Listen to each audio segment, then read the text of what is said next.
நான் கடந்த 3 மாத காலத்துக்கு முன்பாக தாவேக்காலிருந்து வெளியேறியிருந்தேன். தாவேக்காலிருந்து வெளியேறின சமயத்திலிருந்தே தொடர்ந்து தாவேக்கா தொண்டர்கள் ஆகட்டும் ரொம்ப அஃபென்சிவான கமெண்ட்ஸ் தான் போட்டுட்ருக்காங்க. ஆபாசமாக சித்தரிக்கிறது, மார்ஃப் பண்ணுறது, தேவையில்லாத அவதூறுகளை பரப்புறது, இந்த மாதிரியான ஒரு செயல் தான் தொடர்ந்து நடந்துகிட்டே இருக்குது நான் வெளியேறின காலம் தொட்டே. நானும் வந்துட்டு தாவேக்கா தலைவர் திரு விஜய் அவர்கள் ஏதாவது ஒரு அறிக்கை வாய்மொழியாகவோ இல்லாட்டி வந்துட்டு அறிக்கை எழுத்து வடிவிலையோ கொடுப்பாரு அப்படின்னு நானும் எதிர்பார்த்துட்டே இருந்தேன் இந்த 2 மாத காலமாக. அவரும் எதுவும் கொடுக்குற மாதிரி தெரியல. எனக்கு இதுக்கப்புறமும் அவர் கொடுப்பாரு அப்படிங்கிற நம்பிக்கை இல்லை. அதனால தாவேக்கா தலைவர் திரு விஜய் அவர்கள் மேலேயும் அவரோட தொண்டர்கள் மேலேயும் கம்ப்ளைண்ட் ஃபைல் பண்ணியிருக்கேன் இன்றைக்கி கமிஷனர் ஆஃபீஸில். இளம் பெண்கள் அரசியலுக்கு வர்றது அப்படிங்கிறது இப்போ தான் அதிகமாகிட்டுருக்கு.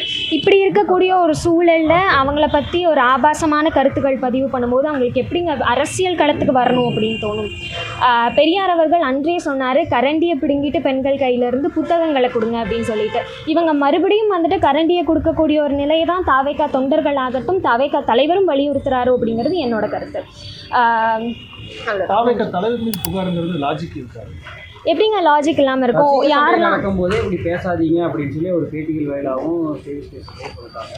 ஆன்லைனில் இந்த மாதிரி பண்ணுறாங்க அப்படிங்கும்போது அந்த கட்சி தலைவர் அவர் நிறைய இடங்களில் தனிப்பட்ட நபர்கள் ஒவ்வொருத்தங்களும் யார் தாவேக்காக்கு சப்போர்ட் பண்ணுறாங்களோ அவங்க எல்லாருமே எங்களோட விர்ச்சுவல் வாரியர்ஸ் தான் அப்படிங்கிறத தெளிவாக சொல்லியிருந்தார். அண்ட் நான் அவர் கட்சியிலேருந்து வெளியேறின காலம் தொட்டு நிறைய பெண்கள் ஐடியாலஜிக்கலாக நாங்கள் ஸ்டாண்ட் எடுக்கிறோம் அப்படிங்கிற பட்சத்துக்கு அவங்க ஆப்போசிட்லேருந்து நாகரிகமான ஒரு அரசியல் விவாதத்தை தான் நாங்கள் எதிர்பார்க்குறோம். ஆனால் அது இங்கே நடக்கிறதில்ல அப்படிங்கிறது தான் உண்மை. ஸோ அதை கண்டித்து அவர் விர்ச்சுவல் வாரியர்ஸ் மேலே அவர் ஏன் ஒரு அறிக்கை கூட வெளியிட மாட்டேங்கிறார் அப்படிங்கிறது எங்களோட கேள்வி. விளம்பரத்துக்காக வைசாலி இந்த மாதிரி பண்றாங்கன்ற மாதிரி விளம்பரத்துக்காக நிச்சயமா இல்லை. எங்கள் அரசியல் களத்தில் நேர்மையான நியாயமான விவாதங்களை எடுத்து வச்சா அது அட்டென்ஷன் சீக்கர் அப்படிங்கிறது இல்லை இல்லையா?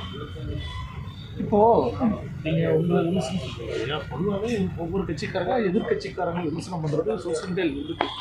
எதிர்கட்சிக்காரங்கள நியாயமான விமர்சனங்கள் நாகரீகமான விமர்சனங்கள் எடுத்து வைக்கிறது அப்படிங்கிறது ஃபைன் தான். நாங்களும் வந்துட்டு கருத்தியல் ரீதியான விமர்சனங்களை தான் எடுத்து வைக்கிறோம். ஸோ நாங்கள் எடுத்து வைக்கும் போது அதுக்கு பதில் தெரியல அப்படிங்கிறதுக்காக நீங்கள் நாகரிகம் அல்லாத ஒரு கருத்துக்களை வெளியிடுறது அப்படிங்கிறது தவறான விஷயம் தானே.